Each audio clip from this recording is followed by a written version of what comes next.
बच्ची को लंग्स का प्रॉब्लम, मेरा सहारा कोई भी नहीं, तुम्हें चुनना मदद करना।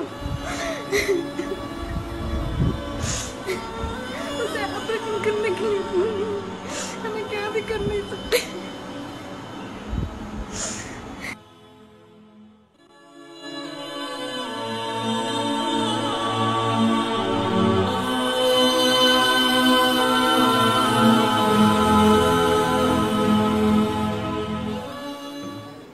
ಅಸ್ಸಲಾಮು ಅಲೈಕುಂ ವರಹಮತುಲ್ಲಾಹಿ ವಬರಕಾತು. ನನ್ನೆಲ್ಲ ಆತ್ಮೀಯ ಸಹೋದರಿಗೆ ಅಸ್ಸಲಾಮು ಅಲೈಕುಂ. ನಾನೀಗ ಪುತ್ತೂರಿನ ಮಹಾವೀರ ಆಸ್ಪತ್ರೆಯಲ್ಲಿದ್ದೇನೆ.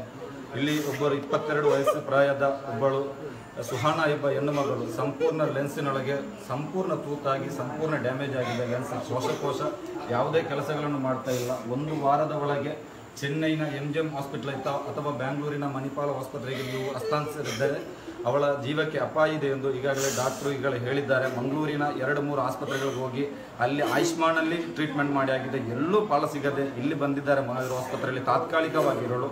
ಈಗ ಮುಂದಿನ ಚಿಕಿತ್ಸೆ 1 ವಾರದೊಳಗೆ ನಾವು ಇಲ್ಲಿಂದ ಚೆನ್ನೈನ MGM ಆಸ್ಪತ್ರೆಗೆ ಟ್ರಾನ್ಸ್ಪ್ಲಾಂಟ್ ಮಾಡದಿದ್ದರೆ ಆ 22 ವರ್ಷದ ಬದುಕಬೇಕಿದ್ದ ಆ ಸಹೋದರಿಯ ಜೀವ ಅಪಾಯದಲ್ಲಿದೆ. ಯಾಕಂತ ಹೇಳಿದ್ರೆ ಅವರಿಗೆ ಗಂಡಸಿನ ಯಾವುದೇ ಆಧಾರ ಇಲ್ಲ. ಇದ್ದ ಒಬ್ಬ ತಂದೆ ಅವರನ್ನು ಬಿಟ್ಟು ದೂರ ಹೋಗಿದ್ದಾರೆ.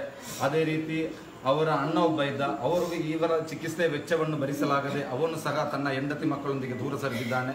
1 ರೂಪಾಯಿ ಹಣ ಇಲ್ಲದೆ ಇದಕ್ಕಿಂತ ಮೊದಲು ಇವರನ್ನು ಇಲ್ಲಿಂದ ಡಿಸ್ಚಾರ್ಜ್ ಮಾಡಿಸಿ ಕಾರುಣಿಲಿಂದ ಕರ್ನಾಟಕದ ವತಿಯಿಂದ ಆಂಬುಲೆನ್ಸ್ ಮೂಲಕನೇ ಕಳಿಸಿಕೊಡಲಾಗಿತ್ತು.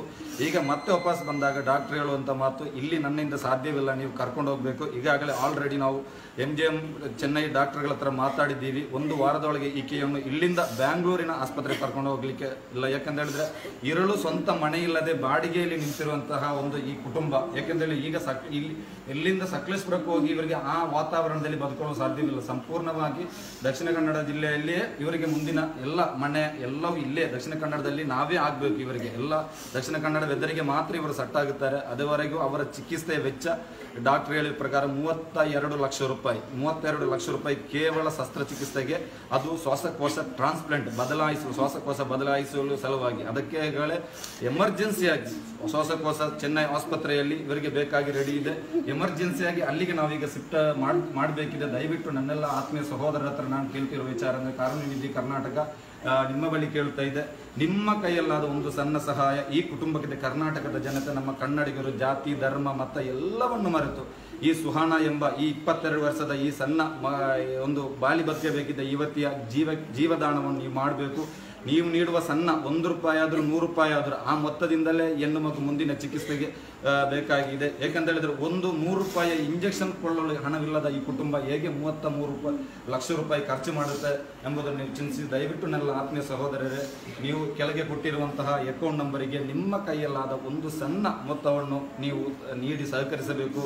ಇವಳ ಬಾಳಿಗೆ ನೀವು ಬೆಳಕಾಗಬೇಕು ಎಂದು ಕಾರುಣ್ಯ ಕರ್ನಾಟಕ. अभी उन्होंने 30-2 लाख रुपए पैसे होना इधर नहीं होता तो मैं चेन्नई को नहीं तो बेंगलुरु को लेकर जाओ को बोली। मैं हमें क्या करना भैया, हमारे हाथ में क्या भी नहीं। हम ना तुम्हारे से मदद होना, सब पूरे सब हम ना मदद करना, बाहर करना, मेहमान पूरे हम ना मदद करना भैया। अस्सलाम वालेकुम। मैं हॉस्पिटल में एडमिट होकर हूँ। मैं आगे मेरा लंग्स 2 भी फेलियर है, डैमेज है। मेरा ऑपरेशन है, मेरा ऑपरेशन के लिए मेरे अम्मी निकले, कहीं से और कौन भी नहीं। ಅದೇ ರೀತಿ ಈ ಹುಡುಗಿಗೆ 24 ಗಂಟೆ ಮನೆಯಲ್ಲೂ ಸಹ ಕೃತಕ ಉಸಿರಾಟದಿಂದ ಅವಳು ಆ ವೆಂಟಿಲೇಟರನ್ನು ಅವಳಿಗೆ ಶ್ವಾಸಕೋಶದ ವ್ಯವಸ್ಥೆಯನ್ನು ತೆರೆದರೆ ಕೃತಕವಾಗಿ ಉಸಿರಾಡುವ ವ್ಯವಸ್ಥೆಯಿಂದ ಅವಳನ್ನು ಹೊರತಂದರೆ ಅವಳು ಒಂದು ಅರ್ಧ ಗಂಟೆ ಸಹ ಉಸಿರಾಡಲು ಆಕೆಯಿಂದ ಸಾಧ್ಯ ಇಲ್ಲ. ಯಾಕೆಂತ ಹೇಳಿದ್ರೆ ಆಕೆಯ ಶ್ವಾಸಕೋಶ ಅಷ್ಟು ಡ್ಯಾಮೇಜ್ ಆಗಿ ಹೋಗಿದೆ. ದಯವಿಟ್ಟು ಸಹೋದರರೇ, ಅವರ ಕಣ್ಣೀರಿಗೆ ನೀವು ಬೆಲೆ ಆಗಬೇಕು. ಯಾಕಂತ ಹೇಳಿದ್ರೆ ಅವರಿಗೆ ಯಾರೂ ಇಲ್ಲ, ಅವರ ಕುಟುಂಬಿಕರು ಅಂತ ಹೇಳಿದ್ರು. ಈಗ ನಾವು ಮಾತ್ರ, ಕರ್ನಾಟಕದ ಜನತೆ ಮಾತ್ರ. ದಯವಿಟ್ಟು ನನ್ನೆಲ್ಲ ಸಹೋದರರು ಸಹಾಯ ಮಾಡಿ.